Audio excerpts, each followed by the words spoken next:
Moni ntine Jack nde ku India kuli mpungwepungwe pachitika nkhani yopsa kwambiri yomwe yatenga malo ikukambidwa paliponse kumenekoko. Nkhani yake ndi ya love triangle.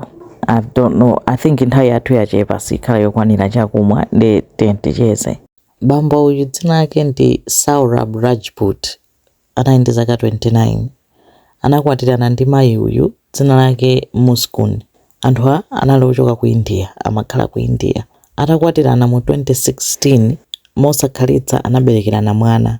Koma anapezeka kuti banja lawo silimayenda bwino mmene amafunira ayi. Rajput kapena nditi Saurabh anauza makolo ake kuti iye samasangalala m'banjamo ndipo anapita kukapanga file divorce.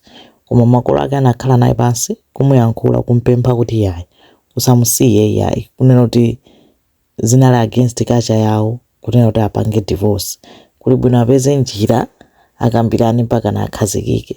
Nde Saurabh anakhaladi kuti okay chabwino. Kumakhala ndi mkazi wake mwana sonkumakula kantsikana. Kenako Saurabh anapeza ntchito ku UK, ku London. Anamusiya Muskun ndi mwana ku India kupita kuti akagwira ntchito, amagwira ntchito mu bakery ya munthu. Kaya mgwirizano wawo unali kuti amuyitanisa mkazi wakeyo kaya zinayi zotani, koma anamusiya kutiko ku India. Nde Muskun mkaziyo atatsala ku India anapeza kuti anajoina group ya pa WhatsApp. Magrupu apa WhatsApp aku sukulu awa amene amapanga iyi class of chakuti anthu ankalasi imodzi kaya sukulu imodzi kukhala ndi group zimene zija za WhatsApp. Ndi atapita pa group paja anapezeka kuti anakumana ndi mamuna wina wake dzina lake Sahil. Sahil anali chibwezi chake kalero ali ku sukulu. Na anapeza kuti anayamba kuchezerana pamenepo, anachezerana mpaka nayi zidawakomera, anayamba mpaka chibwezi. Amuna ake ali ku UK. Anapanga chibwezi chija mpaka chinasanduka cha serious.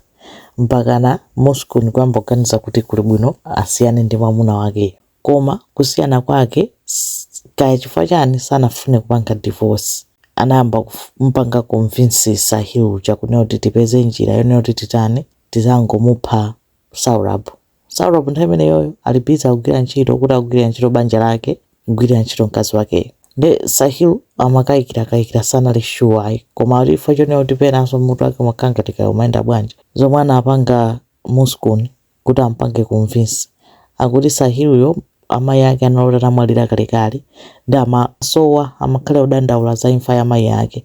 Ndi zomwe anapanga Muskun akuti anapanga ma account pa Snapchat chani ma social media osiyanasiyana ndikumapanga ngati kuti ndi amayi yake Sahil ngomamutumizira chibwezi cho ma message kugwisa ntchito manamba a random aboza ma account a fake, mwamuza kuti ndine mayi yako ndikuyankhula kuchoka kumanda, mkazi wa bwino ati ndikufuna kuti udzakwatire, mtima wanga uzasangalala ukamukwatira Muskun. Amutumizira sopena message ndine mayi yako, iweyo zivute zitani uthane naye mwamuna wake wa Muskun. Akuti Sahil zonsezo amazikhulupiriradi kuti amayi ache akumutumizira ma message kuchoka kumanda, akumutumizira through social media.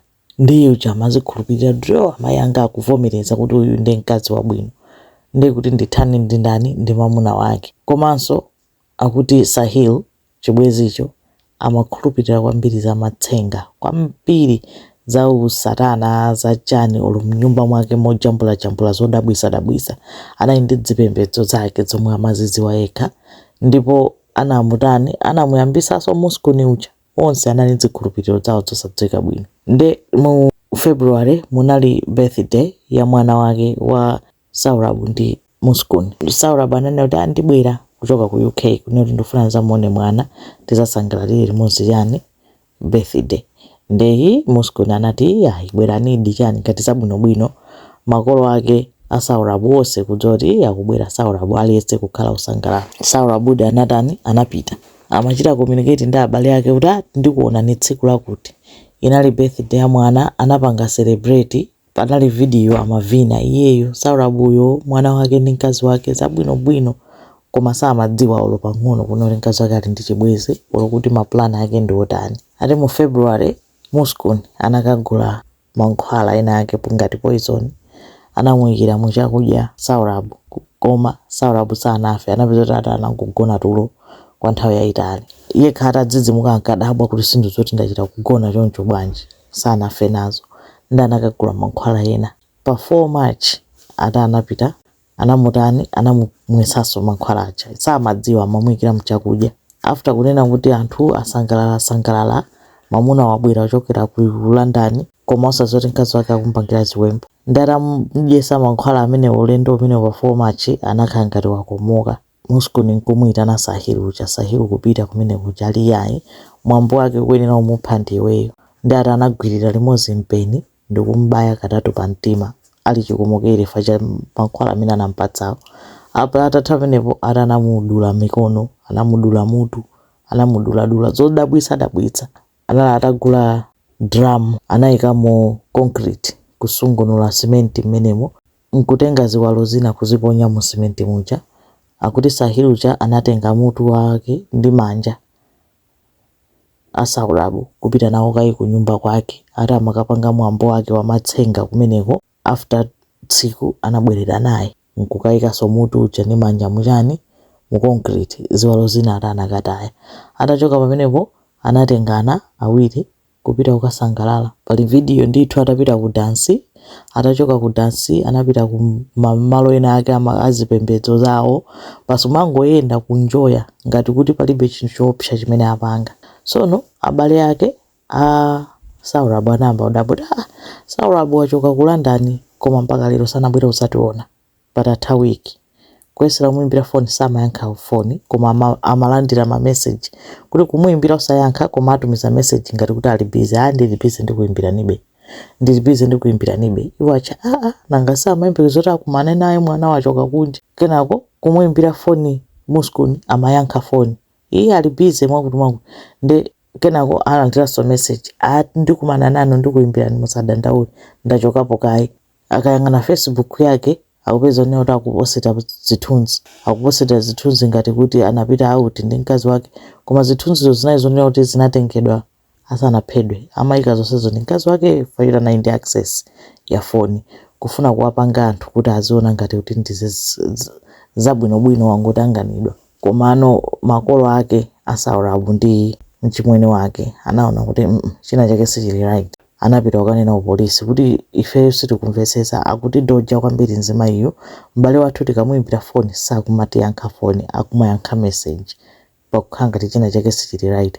Apolisi anapita kumene kuja ndifala anangofika mowadzidzimutsa anachipeza chidramu chija chili pomwepo. Apolisi nkunyamula dramu kuti mdramu mukuoneka kuti chifukwa chani muli ndi dramu nyumba ndi mu dramu muli chi concrete choti changouma. Zinali kuti inayi yodabwitsa kwambiri. Basi ndipo mpoto kumfunsa amuna ako ali kuti kukanika kuyankha pamene amamanga Muskuni. Kumfunsa kuyamba kuulula anamtenganso ndani, anamtenganso Sahilu.